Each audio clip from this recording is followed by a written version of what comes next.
Anies Baswedan saat ini menjabat sebagai Gubernur DKI Jakarta, sedangkan Ganjar Pranowo menjabat sebagai Gubernur Jawa Tengah.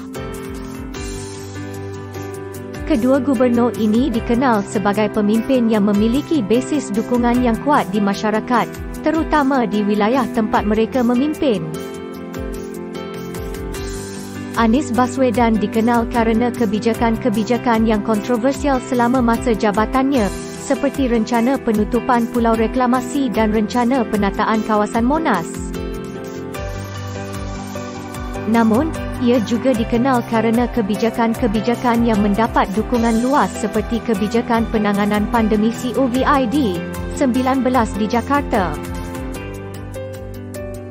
Sementara itu, Ganjar Pranowo dikenal kerana kebijakan-kebijakan pro-rakyat, seperti program Jateng Sejahtera yang memberikan bantuan keuangan kepada keluarga miskin.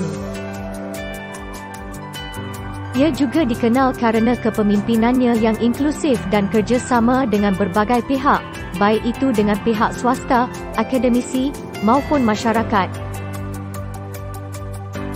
Namun, apabila ada niatan keduanya maju sebagai calon presiden, maka akan sangat tergantung pada program dan visi misi yang mereka ajukan dalam kampanye. Serta, dukungan partai politik dan kekuatan pendukung yang mampu mereka kumpulkan.